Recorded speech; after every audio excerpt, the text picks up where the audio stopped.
Concheiro. Gabriela, muchísimas gracias. Es para mí un honor, realmente lo digo, estar compartiendo con ustedes en esta iniciativa tan importante del Instituto para la Democracia. Quiero darle muchísimas las gracias a todo el equipo y particularmente a Daniel Tovar porque ha tenido toda la atención y toda la paciencia, ya que efectivamente tuve ahí algunos problemas de salud que me obligaron a posponer esta charla. Pero muchas gracias y muchas gracias a todos los que se han conectado esta tarde para tener oportunidad de tener este diálogo y esta interacción. Creo que este módulo 3, que como ha dicho Gabriela, su tema es la búsqueda de la equidad, tiene sin duda muchísimas aristas y debemos de verlo en toda esa complejidad. Desde luego en una charla es muy difícil abarcarla, pero de entrada quiero decirlo, es un tema, la búsqueda de la equidad, que tiene muchos aspectos, que ha tenido muchas experiencias, que estamos obligados, creo que no solo los latinoamericanos, pero sí todas las personas que buscamos transformar esta sociedad inequitativa y opresiva en muchos aspectos, de estudiar esos factores, esos múltiples factores, esas múltiples experiencias, y creo que por tanto es realmente importante que se haya incluido en este curso, que intenta, entre otras cosas, dar una visión distinta de la economía y que justamente esas múltiples experiencias así lo prueban. Es lo primero que tenemos que decir, que en la práctica misma se ha ejercido otra visión de la economía, que esas experiencias que se han vivido en particular en América Latina desde principios de este siglo, nos hablan de una interacción de muy diversos aspectos de la sociedad que tienen que ser atendidos simultáneamente y en una concepción de interacción, justamente. Porque, entre otras cosas, el viejo régimen frente al cual se realizaron estas experiencias nos daba una visión de la economía extremadamente estrecho, en primer lugar, casi como una técnica, más que como una ciencia, aunque algunos hablaban en términos muy presuntuosos de ella, pero al final como una serie de recetas técnicas que tendrían que ser aplicadas, que fueron aplicadas a un alto costo, sin tomar en consideración las muy diversas realidades que se viven en América Latina y en el mundo en general, y que tuvimos entonces frente a eso una visión y una práctica que separaba además, o de alguna manera sí lo separaba, pero ponía las cuestiones económicas en este sentido medio técnico y de receta por encima de aspectos sociales, de aspectos culturales y de aspectos políticos, desde luego. Separándolo, fragmentando, porque eso ha sido una visión fragmentaria de la realidad que lo que permite es el aumento de la desigualdad, el aumento de los problemas económicos y sociales y un atropello de nuestras culturas y de nuestras realidades políticas. Entonces, tiene mucho fondo este curso en ese tema general, que yo aplaudo que hayan realizado. Y me toca, entiendo, si entendí bien más bien, en este momento tratar de hacer en esta sesión, en este módulo, alguna visión de conjunto, justamente, de qué fueron estas experiencias que lucharon por un proyecto de equidad o luchan por un proyecto de equidad en estos términos complejos, en estos términos integrales, diría yo, que rompan esa fragmentación y esa parcelación de la realidad social. y reintegren un proyecto que tiene que ser atacado en múltiples aspectos. Es muy extensa, digamos, esa, ya lo decía yo al principio, esa rica experiencia que América Latina le ha dado desde hace 20 o un poco más de años al mundo, porque yo creo que son experiencias que en muchos lados han sido estudiadas, aplaudidas y también atacadas por aquellos intereses mezquinos que siguen prevaleciendo en muchas partes del mundo y desde luego en los países centrales que vieron afectados esos intereses, porque tenemos que partir de que América Latina está integrada a un mundo desigual, a un mundo dominado por grandes potencias y grandes multinacionales que someten o intentan someter al conjunto de países del planeta Tierra a sus dictados. De tal manera que lo primero que tenemos que decir es que esas experiencias, en mayor o menor grado, en una forma u otra, se levantaron en contra de esa pretensión hegemónica para exigir su derecho de ser autodeterminados. Es decir, países que pueden pensar y que pueden construir sus propios proyectos, sus propias salidas y pensar lo que es mejor para su población. Creo que esto fue el primer acontecimiento que ocurre en esa dimensión, en sucesivos países. En otros lados del mundo ha habido intentos, ha habido rebeliones, ha habido también muchos esfuerzos por salir de un modelo económico que, insisto, es mundial, es global, y así nació, a nombre de la globalización, de una nueva globalización que se imponía irremediablemente a todo el mundo. Creo que América Latina contribuyó de manera muy importante en la medida en que no fue de manera tan aislada, sino que fue de alguna manera regional o casi regional, que se levantan estos proyectos que tienen en el centro esa reintegración, la reintegración de la política en un sentido amplio, en un sentido elevado, diríamos, de la política, no la pequeña política de la que nos hablaba Gramsci, sino esta del día a día cotidiano y que en buena medida dejó las grandes transformaciones, dejó de pensar en ellas y dejó de intentarlas. Y América Latina, cuando estaba ese momento de absoluta desesperanza, digamos, levantó su voz para decirle al mundo que existían voces disidentes, existían proyectos y pueblos que exigían otras salidas y las encontraron. Creo que sin duda no hay proyecto en abstracto, que esto es un proyecto que nace de las propias necesidades, de las características que le impuso en particular a América Latina el proyecto neoliberal y que en buena medida, pues a partir de una privatización que significó en realidad un nuevo despojo de las riquezas de estos países,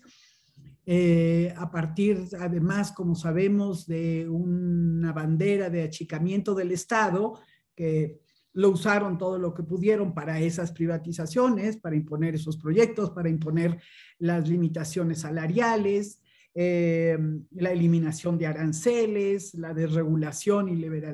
liberalización de los mercados. Todo ello fue a partir de los estados de los países en cuestión y que impusieron al final una formulación de ideologías muy competitivas, profundamente individualistas que apuntalaban, y eso es importante decirlo, apuntalaban a una nueva élite en todos los países latinoamericanos. Lo que surgió a partir de esas medidas que se implementaron desde los años 80, 70, 80, lo que surgió fue una nueva élite económica acompañada de una tecnocracia política que se impuso en los gobiernos y que a partir de ahí, sin ninguna conmiseración, sin ninguna consideración por las necesidades de nuestros pueblos, impusieron un proyecto que a muy corto plazo implicó mucho más sufrimiento, mucho más desigualdades y muchas mayores injusticias. Solamente por dar algunos datos en términos materiales, en términos económicos, tenemos que recordar que en solo 3 años el Producto Interno Bruto de América Latina se contrajo considerablemente. En 1997 fue de 5.4 el PIB y este cayó al 2% en 1998 y un año después, en el 99, estaba en 0%.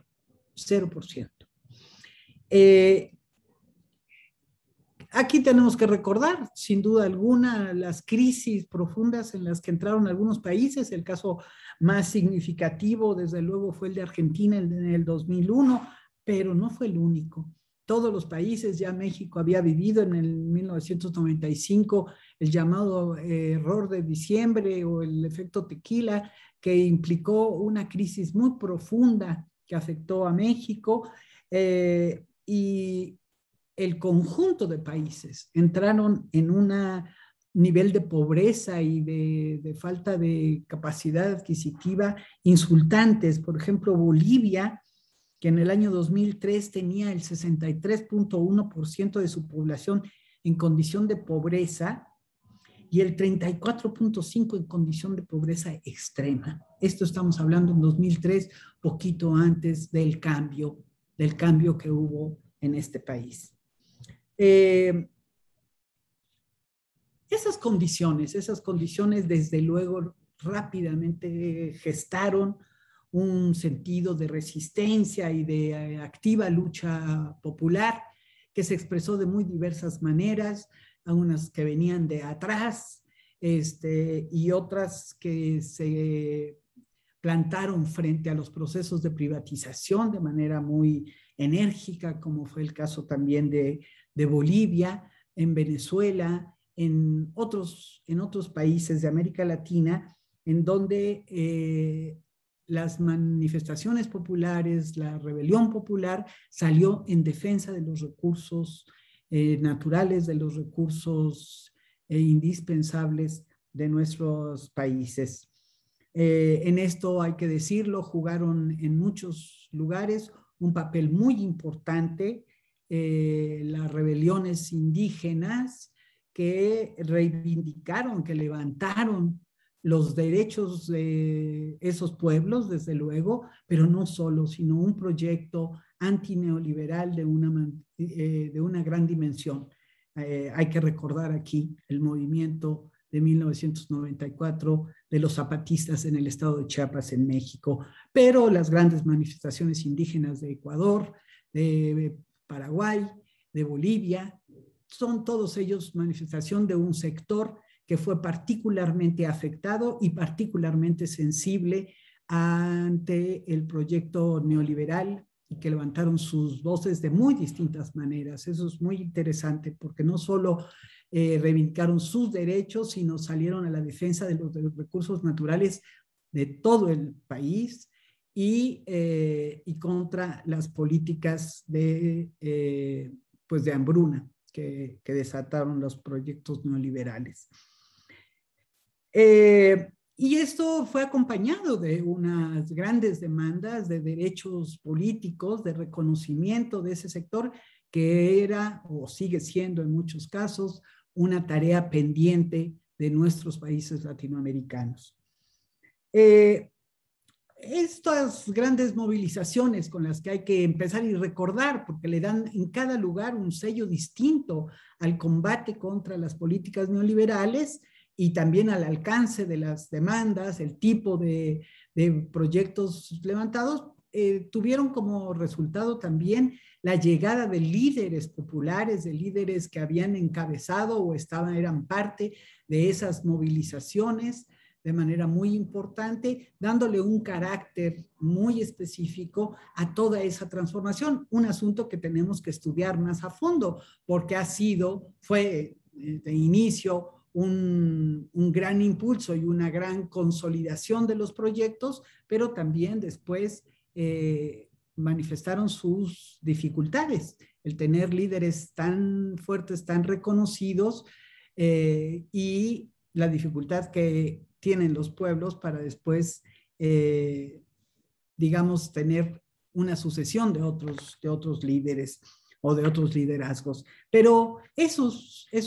gobiernos tuvieron una enorme legitimidad, tanto por las personas que lo encabezaron, en todos los casos prácticamente, o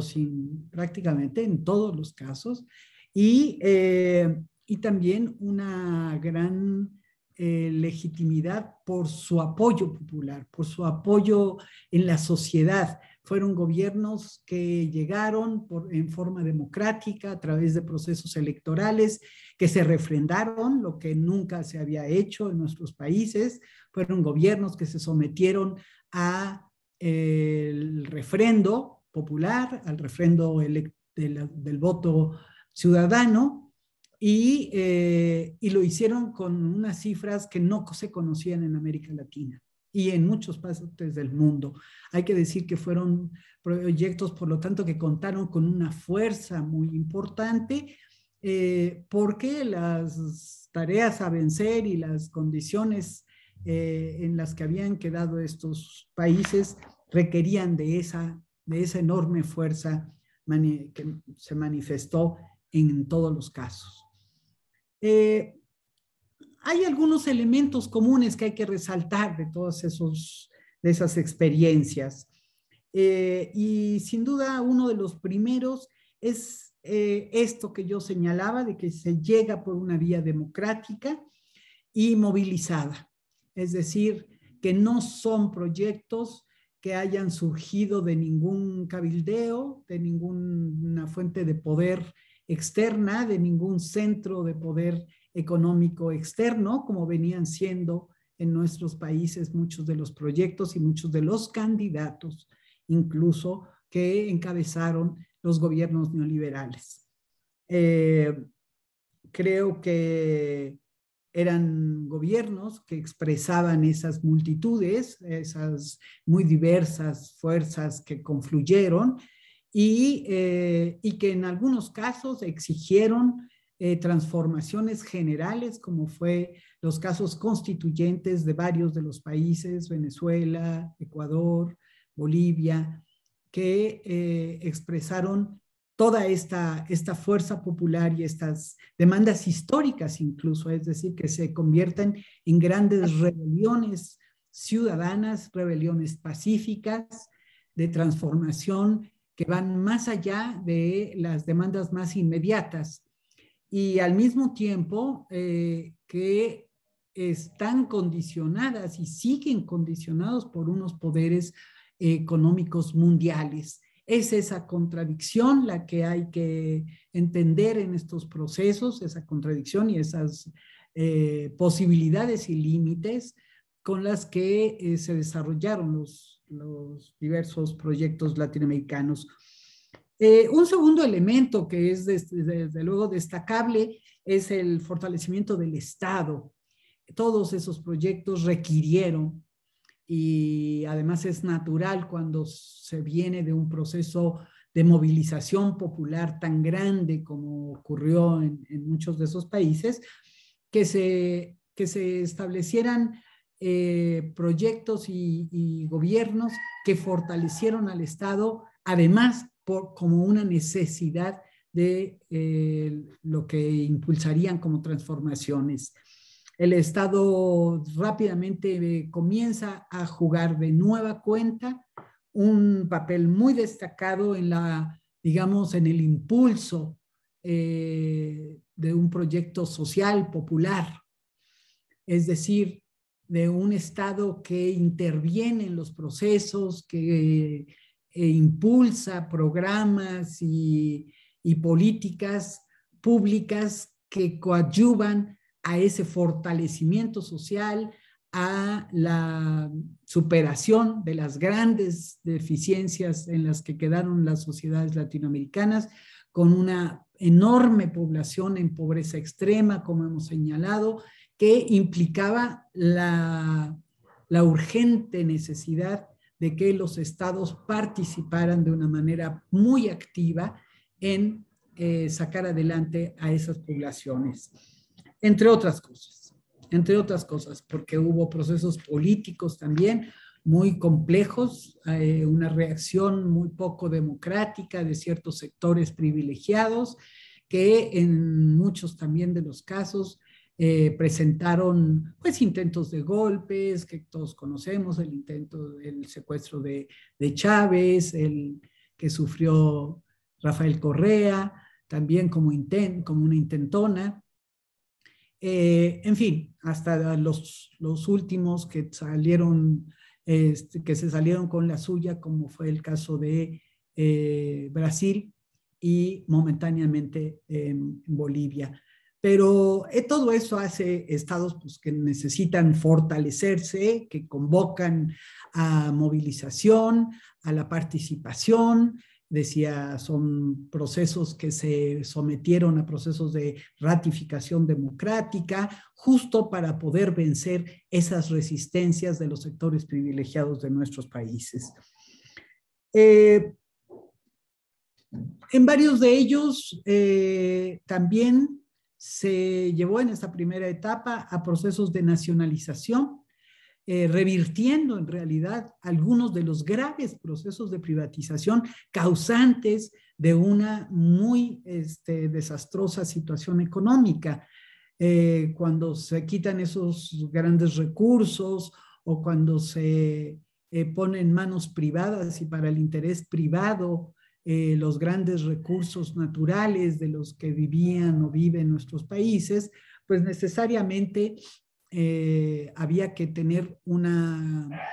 reversión para poder salir adelante, tener los recursos necesarios para elevar las condiciones de vida en América Latina. Entonces, hubo en varios países esa recuperación de sus recursos y la intervención del Estado para revertir esos desniveles extraordinarios en las condiciones de vida de los latinoamericanos. Estoy hablando en general, sabemos de qué países en concreto, ¿no? Venezuela, Argentina, Bolivia, un momentito Paraguay, Brasil, Ecuador, son los, Venezuela ya lo dije creo, esos son los países, pero en otros hubo intentos y algunos sin estos procesos más claramente de transformación iniciaron, como algunos países centroamericanos, iniciaron la reversión de sus políticas también, El Salvador, en algún momento Honduras, etcétera. O sea, sí tenemos en una parte considerable y muy relevante de países latinoamericanos estos procesos. Esto en un primer momento, porque después hemos tenido otros, estos se han revertido, todos lo sabemos, pero otros han vuelto y México, que era uno de los países que venía luchando de manera muy considerable, con grandes movilizaciones y rebeliones populares, no había logrado, gracias a lo cuasi perfecto de la maquinaria fraudulenta que históricamente se había construido en nuestro país por las fuerzas dominantes. Pero bueno, es un proceso en curso, es un proceso que no ha acabado y que lo que ha mostrado en esto, más que ciclos cerrados como quisieron ver algunos, son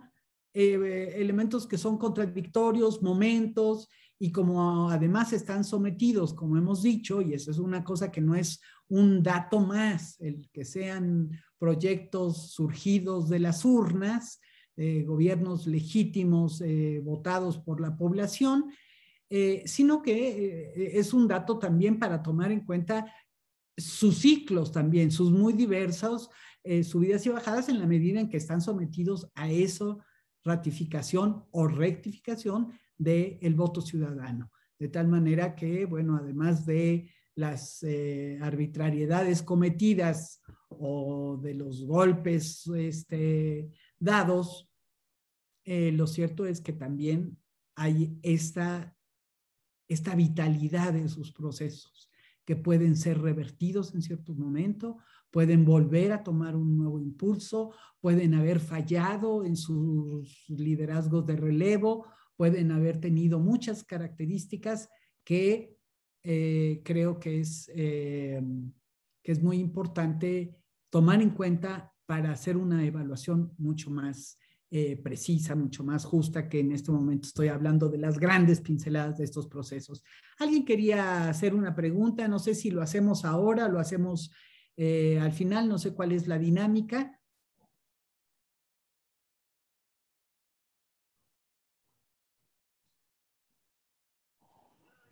Hola, doctora Elvira. Andrea Flores, aquí del equipo ideal desde la Ciudad de México. Pues si gustas si esta pregunta que nos pide el compañero Sebastián Irigoyen es pertinente y tú gustas que procedamos con las preguntas y tu intervención, con todo el gusto. Entonces, Sebastián Irigoyen, te voy a hacer panelista. Y aquí podrás dialogar e intercambiar ideas con la compañera, la doctora Elvira Concheiro. Yo Bueno, aquí me pongo a la orden, voy a estar apoyando con la moderación. muchas Muchas gracias. gracias. Aprovecho este momento para agradecerte, te escuchamos con mucha atención desde el set. Y pues bueno, vamos con la pregunta del compañero Sebastián.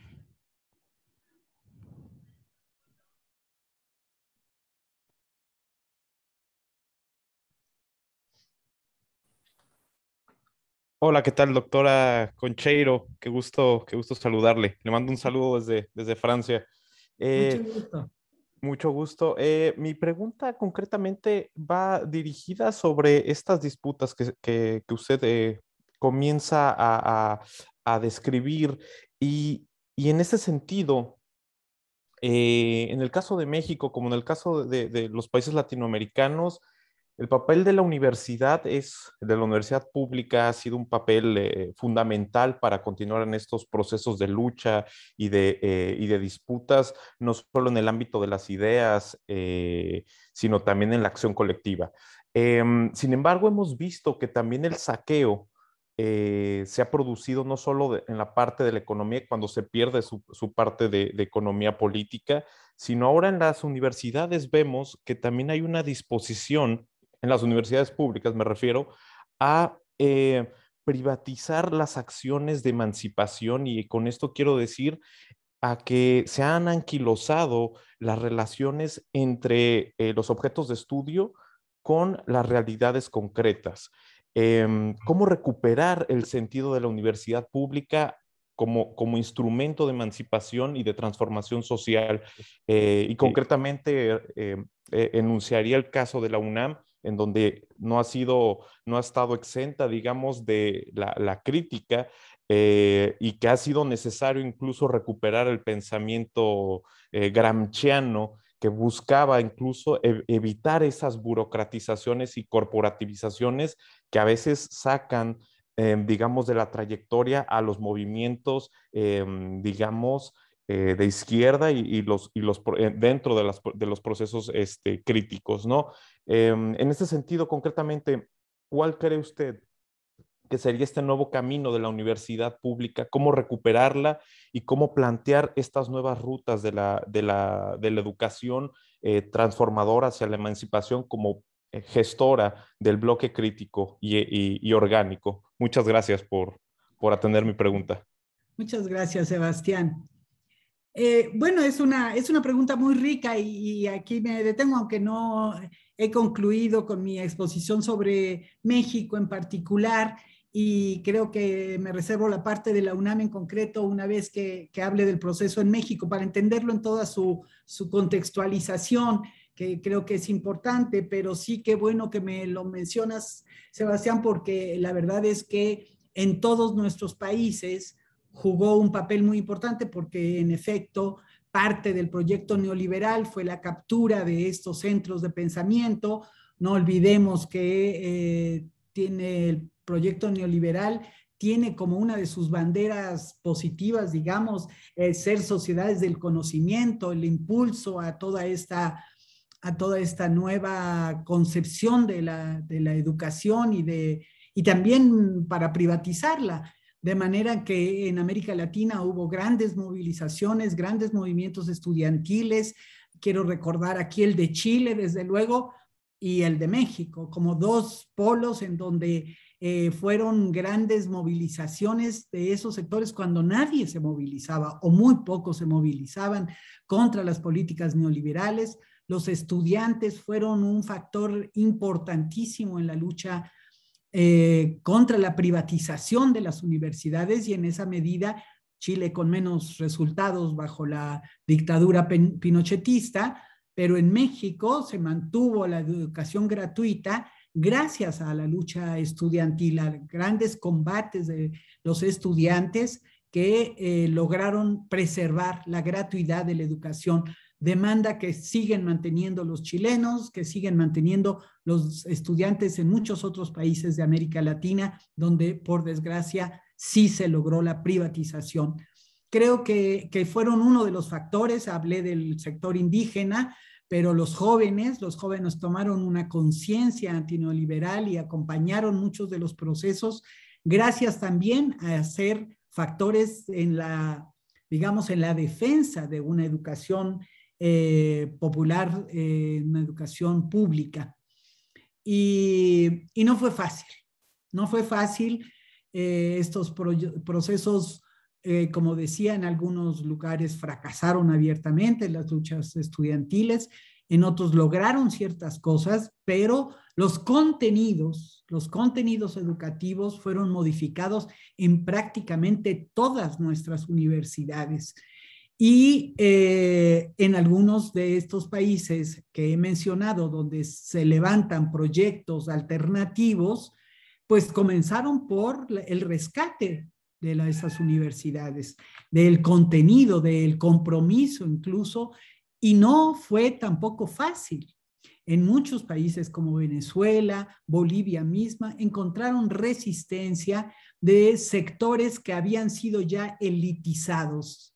es un nuevo verbo, pero es decir, que se habían convertido ya en élites y pensaban como élites y no buscaban el compromiso que habían tenido históricamente las universidades públicas con los problemas sociales de nuestras poblaciones.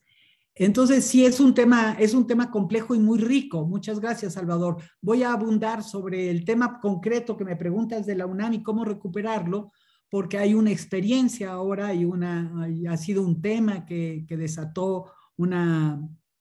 buena, o está desatando, o comenzando a desatar una buena discusión en la UNAM en particular y que creo que puede servir incluso como, digamos, como experiencia para otras realidades, porque en todas hemos tenido este reto de cómo recuperarlos a un sector que es tan importante y que debiera acompañar de una manera muy estrecha los procesos populares, digamos, ¿no? De resolver los grandes problemas de cada país. Yo quisiera nada más, si me permiten, terminar con la exposición para poder dar paso a esa pregunta, o si hay otras que me encantará mucho tener más bien un diálogo con los compañeros participantes de este curso. Y quisiera hablar porque estaba yo mencionando, digamos, las cualidades o las características positivas que tuvieron esos procesos que permitieron una mayor redistribución de la riqueza y que hicieron importantes aumentos salariales, es decir, que vieron por las condiciones de vida y de trabajo de las grandes mayorías en esos países. A través de un fortalecimiento también del mercado interno que implicaba también a otros sectores que se incorporaron además al mercado y que hubo en ese sentido una elevación del nivel de vida que rompió con esa tendencia de degradación salarial y de una política que había puesto como una ortodoxia el sacrificio salarial frente al riesgo de la inflación. Como sabemos, esa fue la bandera a través de la cual se castigaron los salarios terriblemente. México fue uno de los peores, también porque tuvo mucho más tiempo el neoliberalismo para hacerlo, décadas en donde fue permanentemente castigado el salario mínimo medio del país. Creo que dicho muy rápido, porque estoy hablando en términos muy generales y globales para poder llegar a lo que ha ocurrido en México últimamente, es que podemos decir, en resumen, que esas experiencias pueden dar cuenta de un descenso fuerte de los índices de pobreza y de marginación, de indigencia en nuestros países. Que en los años de los gobiernos populares el porcentaje de habitantes pobres se redujo en una proporción importante, siendo casi del 44%, llegó a ser del 29% en escasos 2 décadas o menos de 2 décadas. La indigencia propiamente cayó del 19% al 12%. Todo esto lo que demuestra es que los recursos económicos y humanos que dispuso el Estado hacia políticas más soberanas y que reducían las desigualdades, tanto de clase como de género, como de raza, porque aquí se mezclaron, eso es lo que además es interesante, que están conjugados procesos muy diversos y no solamente fue el sector de trabajadores industriales o de trabajadores agrarios, sino de otros sectores, como el sector indígena o como es las cuestiones de la mujer, que fueron atendidos particularmente en la medida en que todos esos procesos de deterioro económico, como sabemos, afectan particularmente a las mujeres. Creo que la reducción de desigualdades y el combate a la pobreza es algo que no podemos menospreciar o dejar en un aspecto lateral. Tenemos que ponerlo en el centro porque en nuestros países ese era el problema, esa es la realidad en la que se tradujo las décadas de neoliberalismo. Entonces, desde luego que estas fueron acompañadas y también fueron posibles gracias al respeto a la democracia o a la democratización mayor que implicaron estos gobiernos. Eso hay que juntarlo porque no es que por aquí ocurrió y fue posible la reducción de desigualdades sin esos mecanismos de participación, de intervención. Ahí tenemos los casos del presupuesto participativo que inició Brasil y que en muchos otros países en sus propias modalidades se produjo. En fin, que tenemos en muchos lugares esa conjugación concreta, práctica, de la interacción entre la resolución de grandes y graves problemas económicos y sociales con una política democrática. Y vuelvo a insistir, ahí está como prueba de ello y como resultado, magno resultado, digamos, los procesos constituyentes que lograron alcanzar algunos de los países con gobiernos populares. No deja de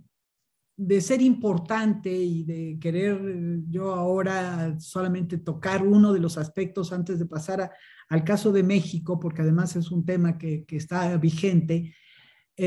hablar de algunos de los límites, algunos de los problemas. Estos son múltiples y son de cada país, además, en función de qué fuerzas se enfrentaron,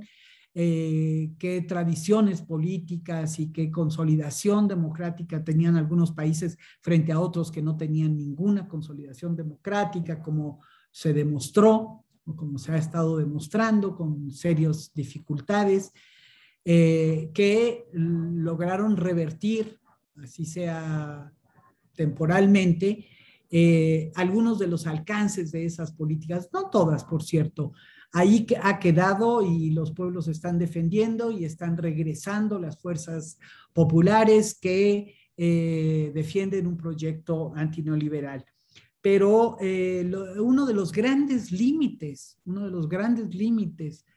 que encontraron, con los que se toparon estos proyectos, fue sin duda alguna la grave deuda pública y privada en la que estaban nuestros países. Esta fue, digamos, la espada de Damocles que estuvo amenazando permanentemente a los proyectos. En muchos sentidos fue uno de los límites que impidió tener los recursos suficientes o necesarios para muchos de los proyectos, o que se vieran limitados, y que permanentemente se mantuviera la tensión con los organismos internacionales de los cuales depende la vigilancia de esa deuda, y la falta de recursos con la que dejaron a los nuevos gobiernos. En nuestra región, el contrato de deuda se movió a través de varios de los ciclos económicos y financieros, pero en los momentos de auge económico, cuando algunas de las exportaciones aumentó, de las llamadas commodities, el aumento de las commodities que beneficiaron a varios de los países, como fue el caso de Venezuela o en otros casos a Argentina o Bolivia, aumentó también la contratación de deuda, de tal manera que esa carga se hizo impagable, y hay un efecto, por los efectos de los intereses, tenemos en muchos países abiertas bancarrotas, ¿no?, que han implicado y siguen implicando una carga extraordinaria, como lo vemos hoy en Argentina, y bueno, el propio proceso de México está cargando con una deuda de más de 10 billones de pesos, lo cual es unas cifras, si 7 billones son el presupuesto de este año, y podemos imaginar la carga que implica esa deuda, que además se pagan intereses y sigue en aumento. Esto es alguna de las cuestiones que ha sido difícil romper, porque de alguna manera son temas que implican una correlación de fuerzas mundial, misma que esa primera fase de gobiernos populares intentaron hacer frente, y es muy interesante estos proyectos como Mercosur y otras alianzas como el ALBA, que son intentos de asociación de los países latinoamericanos para enfrentar, desde luego, el problema de la deuda, o por lo menos los efectos que esa carga de los países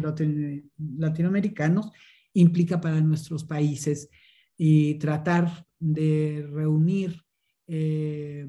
fuerzas y de reunir energías y sinergias, como se dice, económicas, que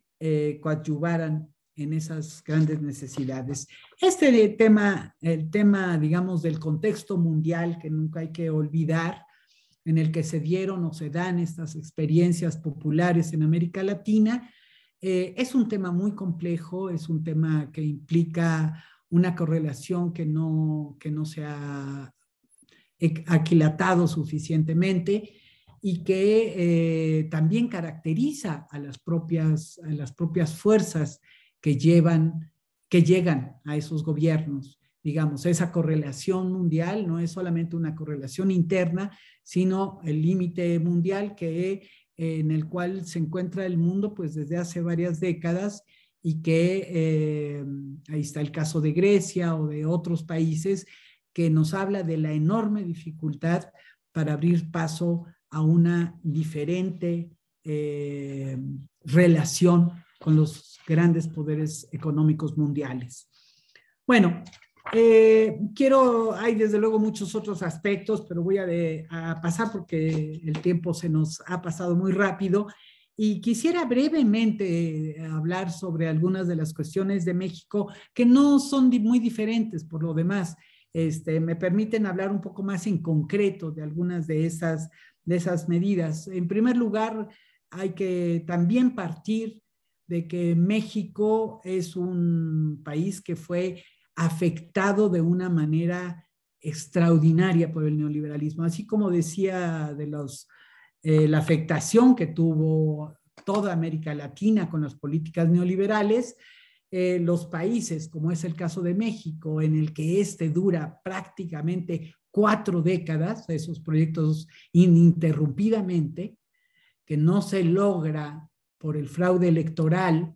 no porque tuvieran la fuerza o la legitimidad, sino porque hubo este mecanismo fraudulento que permitió que se sostuvieran, haciendo cierto relevo partidario entre unos u otros neoliberales. Pero básicamente eso permitió que durante 40 años México sufriera estas políticas. El resultado, lo voy a decir muy rápido, es devastador, es devastador. Tenemos en todas estas 4 décadas una pérdida del 88.3% del poder adquisitivo en nuestro país. Tiene México, siendo un país que vive y que es de los grandes productores de petróleo, una caída del 41% en su producción, en la producción petrolera. El salario se contrajo a uno de los niveles más bajos del mundo en México. Más de la mitad de la población económicamente activa está en el sector informal. Somos grandes importadores, siendo una de las cunas del maíz. Somos uno de los países de mayor importación de maíz amarillo norteamericano. Tenemos en condición de hambre franca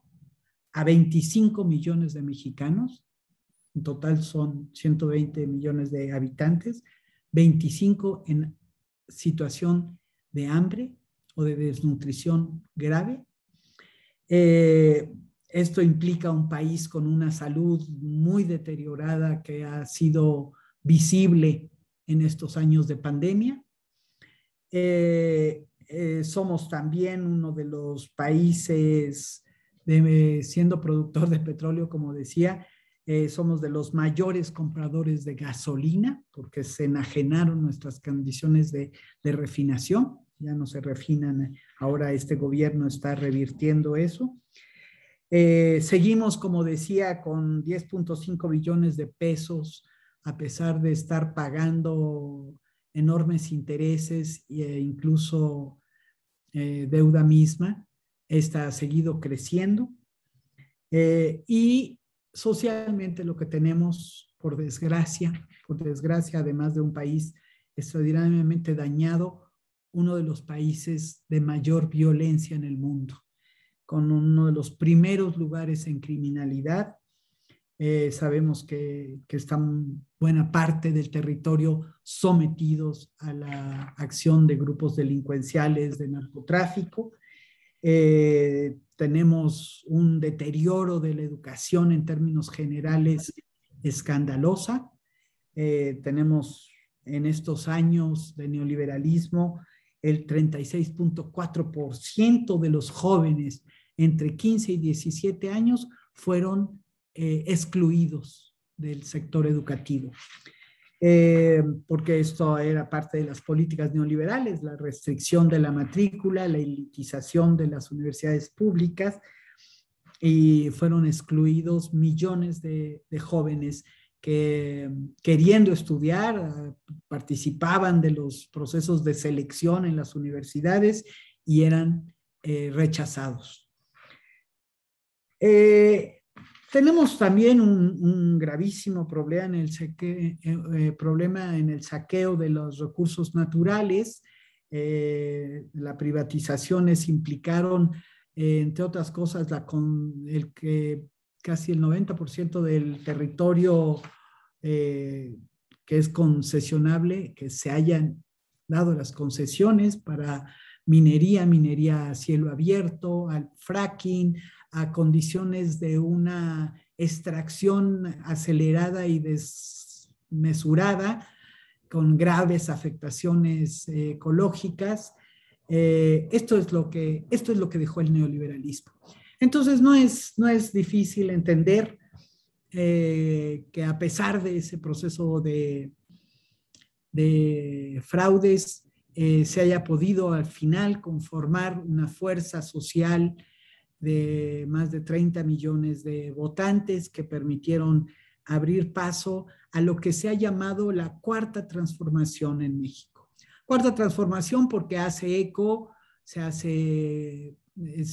da línea, continuidad a los otros grandes procesos populares, procesos revolucionarios, procesos de rebelión popular que México vivió y que comienza con la gran guerra de independencia, que continúa con los procesos de reforma y la tercera, la Revolución Mexicana de principios del siglo XX. Y que continuó pues hasta el cardenismo en los años 40 del siglo pasado. Esta sería entonces, de acuerdo con el proyecto del Partido Morena y de Andrés Manuel López Obrador, su líder, la cuarta transformación, en esa línea de transformaciones en un sentido popular y con la participación popular. ¿Cuáles serían rápidas, dichos de manera absolutamente telegráfica para poder dar paso a conversar? La primera es cero corrupción, dice el presidente. Y esto es porque a lo largo, que es un proceso que se dio en muchos otros países también, bajo el neoliberalismo, se dieron procesos de corrupción extrema. México, con esta continuidad de 40 años, le da tiempo de deteriorar prácticamente todos los ámbitos políticos y sociales y económicos del país. Hoy que ha llegado el gobierno de López Obrador, se descubre cotidianamente la amplísima dimensión que adquirió la corrupción. A tal grado que no se ha visto en la necesidad de realizar una profunda y progresiva reforma fiscal, porque con la sola cobranza, digamos, la exhibición de la exención de impuestos o la evasión de impuestos que había en nuestro país, se han obtenido ahora los recursos necesarios para financiar los grandes proyectos sociales y en búsqueda de un mayor bienestar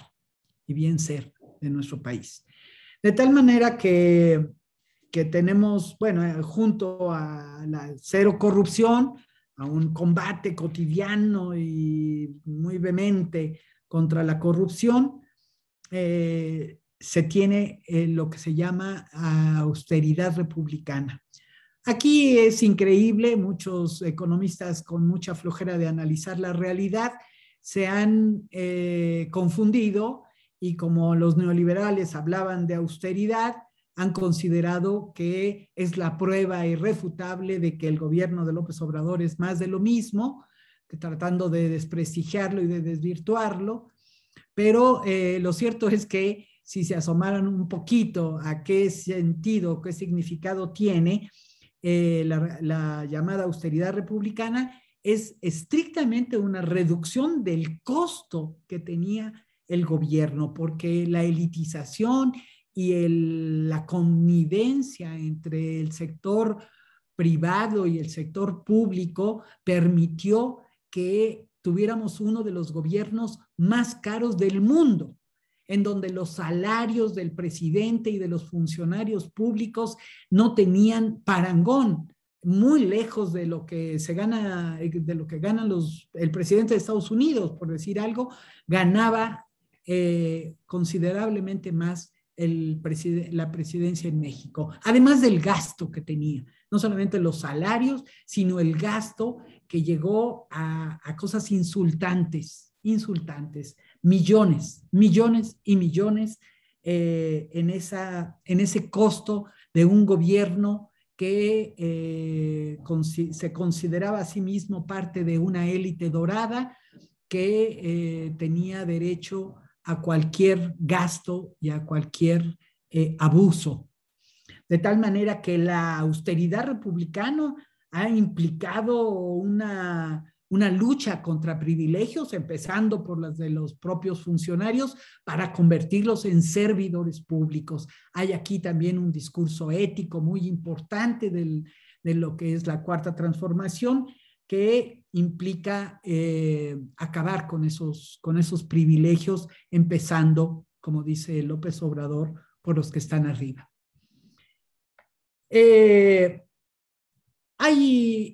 Subyace a todo esto una cuestión que tiene desde mi perspectiva, un largo alcance y que ha comenzado recién.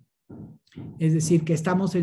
no es que ahorita, en estos días, sino desde que empezó el gobierno de López Obrador, pero que tiene mucho más alcance del que ha tenido ahora, que es esa separación justamente entre el poder político y el poder económico. Es decir, esta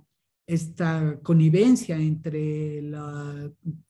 tecnocracia y ciertos sectores empresariales, haciéndose favores unos a los otros, pasándose del sector público, de entidades de gobierno a dirigir empresas y de las empresas a dirigir instancias de gobierno. Esa connivencia está lográndose combatir, pero creo que tiene un largo alcance, como lo demuestra la reforma energética, la nueva reforma energética, que está revirtiendo esa privatización y esas corruptelas de todo tipo que se produjeron en un sector tan fundamental como es en las sociedades contemporáneas el sector energético, no solo de la producción de petróleo, sino también la electricidad. Ahora México tiene unos hallazgos muy importantes de litio y todo esto está rescatándose como un sector público para beneficio general y la recuperación de una soberanía, porque lo peor de esas privatizaciones y de esa connivencia del poder político con el poder económico es la subordinación a intereses en su gran mayoría extranjeros, pero los grandes intereses económicos. De tal forma que ahí hay una larga lucha que dar,